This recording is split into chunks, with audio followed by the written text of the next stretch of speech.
Pada tanggal 15 Agustus 1945, Kaisar Hirohito memerintahkan perhentian permusuhan terhadap sekutu setelah sebelumnya, yaitu pada tanggal 14 Agustus 1945. Sekutu menjatuhkan bom atom di kota Hiroshima dan Nagasaki. Berita tentang gencatan senjata yang dilakukan oleh Jepang ini disiarkan di radio Jepang dari Tokyo. Ternyata siaran tersebut tertangkap di Indonesia dan Sultan Syahrir mendengarnya. Of Japan and the Japanese government to sign the instrument of surrender at the places indicated. Apakah benar ini?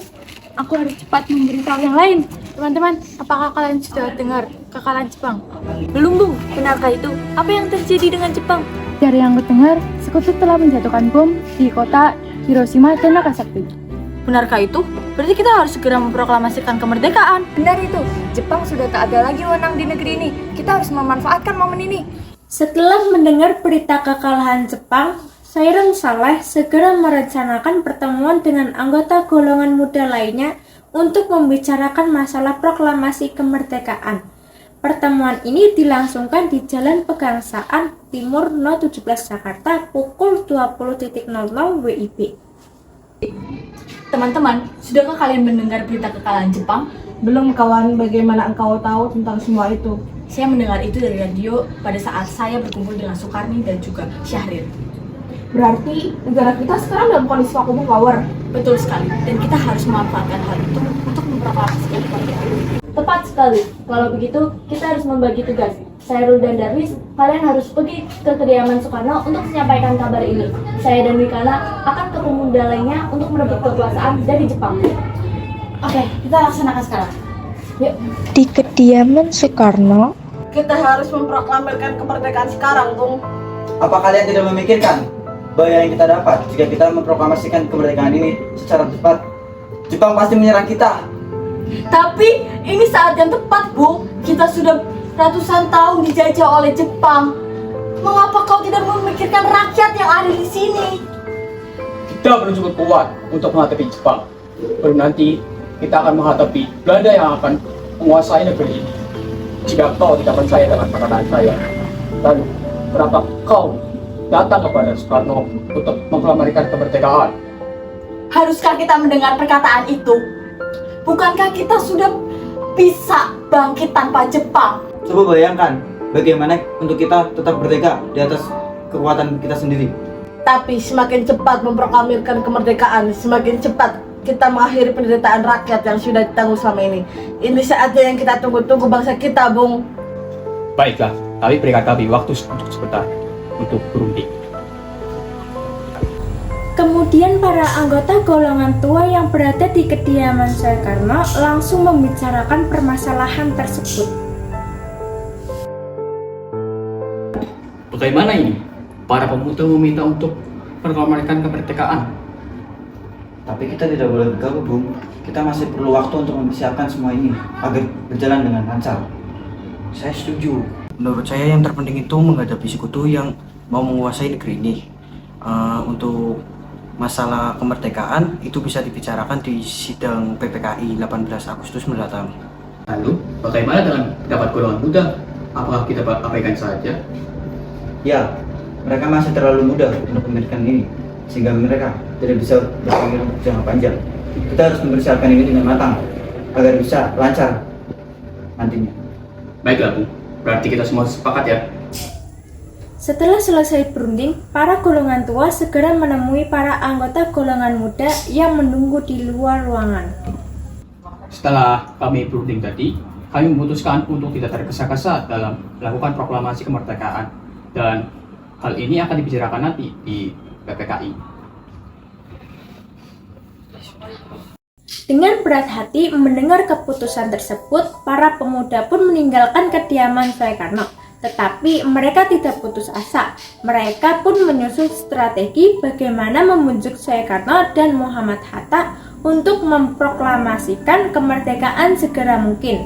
Akhirnya, mereka memutuskan untuk mengasingkan kedua tokoh itu ke Rengas Dengklok agar terhindar dari desakan pemuda dan pengaruh Jepang di Jakarta. tanggal 16 Agustus 1945 pukul 4 WIB kediaman Soekarno.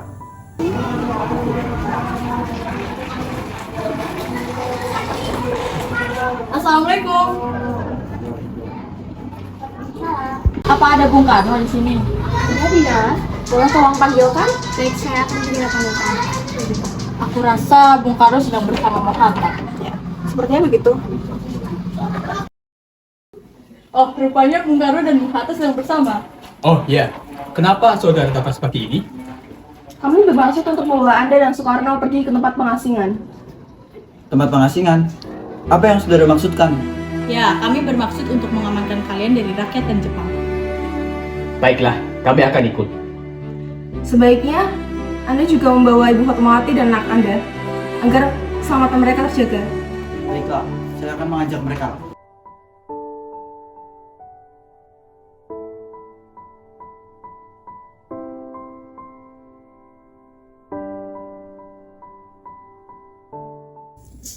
Hilangnya Soekarno dan Muhammad Hatta secara misterius pagi itu menimbulkan kepanikan di kalangan para pemimpin di Jakarta. Peristiwa ini baru diketahui oleh Ahmad Soebarjo pukul 8 pagi. Apakah kalian tahu keberadaan Soekarno dan Bung Hatta? Maaf, saya tidak tahu, Bung. Katakanlah kepadaku, di mana mereka sekarang? Aku akan menjamin kemerdekaan yang seberi. Apakah Anda bersumpah? Saya bersumpah, nak. Baiklah, aku akan menunjukkan tempatnya di Rengas Dengklok. Sekarang jelaskan pada saya, mengapa kalian mengajak saya untuk ke sini? Maaf atas kerancangan kami, Bung. Tapi ini demi keselamatan Anda. Kami ingin membicarakan masalah proklamasi kembali. Bukankah tempoh hari sudah kami jelaskan bahwa masalah ini masih akan dibicarakan pada sidang PPKI nanti? Memang benar adanya, tetapi kita semua butuh kepastian, Bung. Kita tidak ingin proklamasi ada campur tangan dengan Jepang.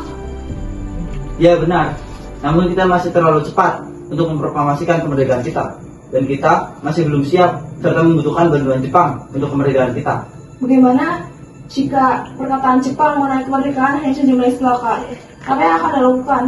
Apakah akan selamanya menunggu janji Jepang itu? Bung, kita harus memproklamasikan sekarang juga demi rakyat yang sudah terbelenggu oleh penjajahan di tanah air mereka sendiri. Mereka berhak bebas dan sekaranglah saatnya. Tenang saudara sekalian, mari kita membicarakan masalah ini dengan kepala dingin. Tidak perlu adanya ketegangan dalam masalah ini.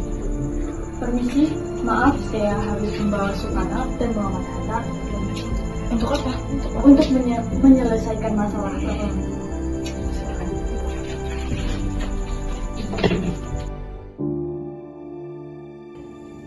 Saya mengerti pertimbangan Anda berdua mengenai masalah proklamasi ini. Kita memang belum memikirkannya secara matang. Tapi apa yang mereka katakan benar, Bung. Kesempatan tidak datang dua kali, dan saya mendukung mereka. Tapi, apakah kita bisa? Akankah kita melakukannya? Tentu saja, Bung. Mungkin kita bisa berusaha, mungkin agar lebih matang lagi usaha kita. Lagi pula, para pemuda di Jakarta sedang menyusun strategi pertahanan untuk mencegah perlawanan dari Jepang. Baiklah, kami akan memproklamasikan kemerdekaan tanpa ada campur tangan dari Jepang. Baiklah, terima kasih, Bung. Pada pukul 17.30 WIB, rombongan dari Jakarta tiba di Rengas Dengklok untuk menjemput Soekarno dan Muhammad Hatta. Syukurlah kalian semua baik-baik saja. Jadi gimana keputusannya? Kami setuju merdeka tanpa campur tangan Jepang. Kapan kita akan melaksanakannya? Jika mungkin, kita akan melaksanakannya esok pagi. Selesailah perundingan di Rengas Dengklok, semua anggota golongan tua maupun muda kembali ke Jakarta untuk membahas lanjut rencana proklamasi kemerdekaan tanggal 17 Agustus 1945. Bagaimana cara kita untuk mendeklarasikan naskah proklamasi untuk kemerdekaan kita? Kita perlu tempat, Bung. Tapi waktu sudah menunjukkan malam dan Jepang tidak mungkin mengizinkan kita untuk keluar. Apalagi jika mereka tahu kita akan mendeklarasikan proklamasi. Saya punya ide. Bagaimana kalau kita pinjam rumah Laksamana Maida? Ide bagus. Ya sudah, ayo kita ke sana. Ayo. Rombongan kemudian berangkat ke rumah Laksamana Maida di Jalan Imam Bonjol No. 1.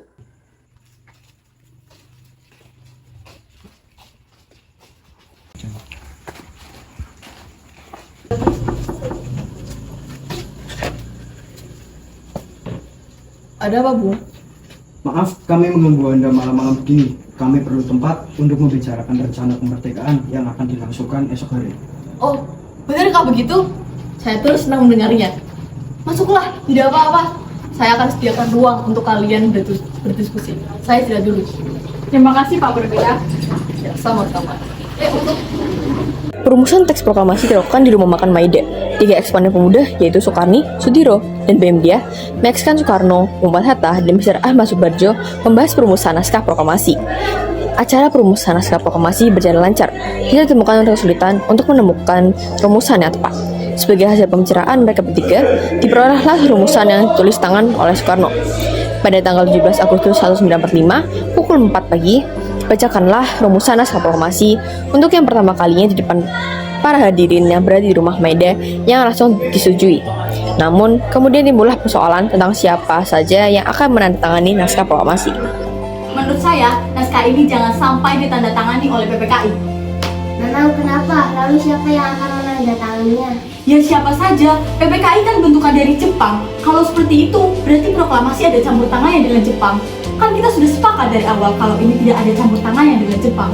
Kau benar, Nak. Lalu bagaimana ini, Bung? Apakah dari kalian ada solusi untuk menyelesaikan permasalahan ini?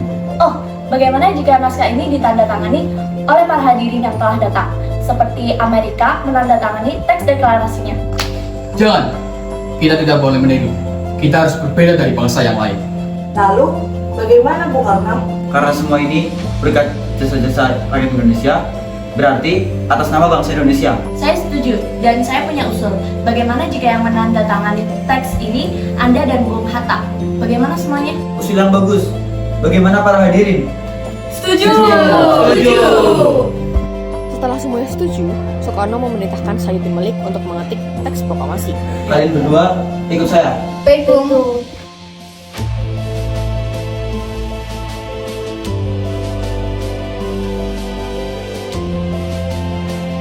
Sayyidul Malik, tolong kau ketik naskah ini dan jaga naskah ini baik-baik.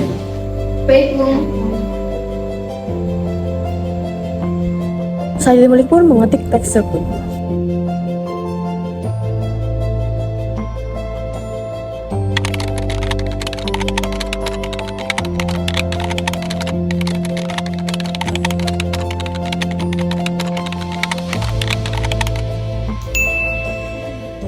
Semua persiapan proklamasi rampung pada pukul 4:30 pagi. Lalu semua hadirin pulang ke rumah masing-masing dengan perasaan gembira. Kemudian, para pemuda mengirimkan kurir-kurir untuk menyampaikan bahwa saat proklamasi telah tiba. Mereka juga mengatur pelaksanaan penyiaran berita proklamasi kemerdekaan. Menyebarkan beberapa pamflet ke penjuru Jakarta dan sekitarnya.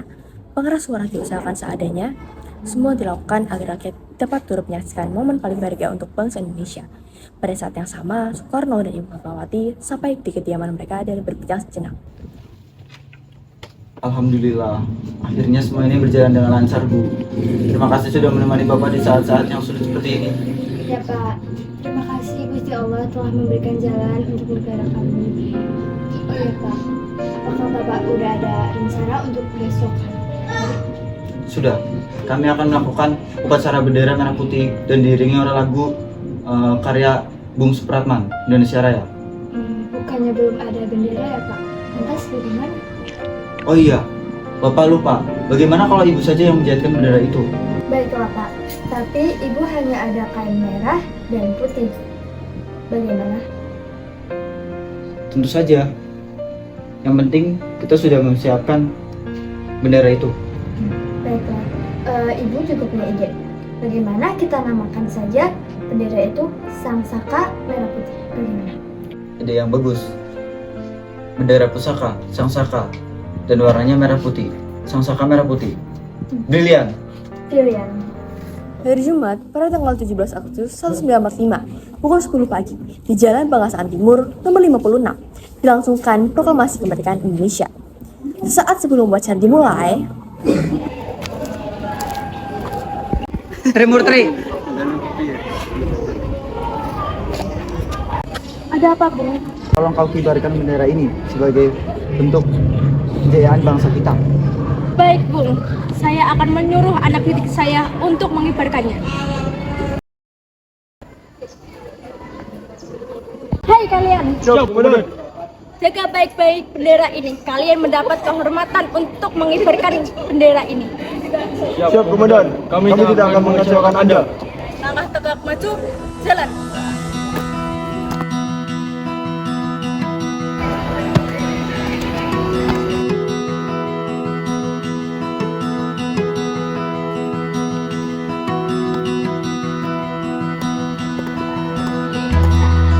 Kemudian dikibarkanlah bendera Sangsaka Merah Putih, diiringi lagu Indonesia Raya. Hadirin turut menyanyikan lagu kebangsaan Indonesia tersebut.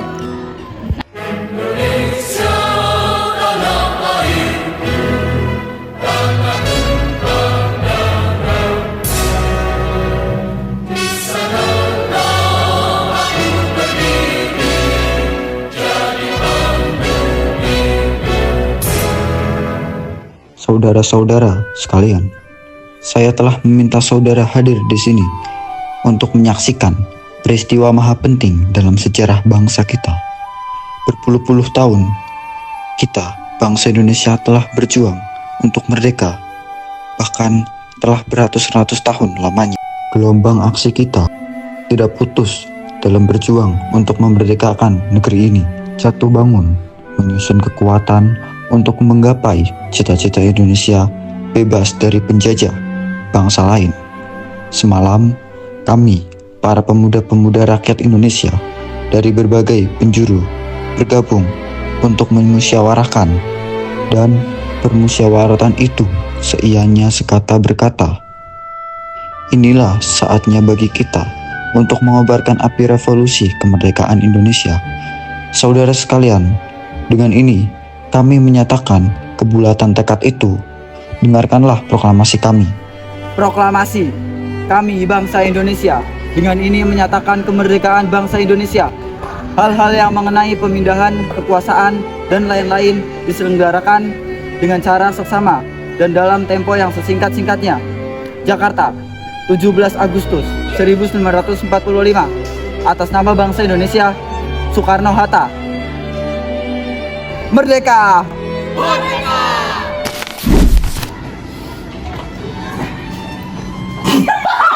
Lalu siapa yang akan menandatanganinya? I feel you. Teks ini Anda dan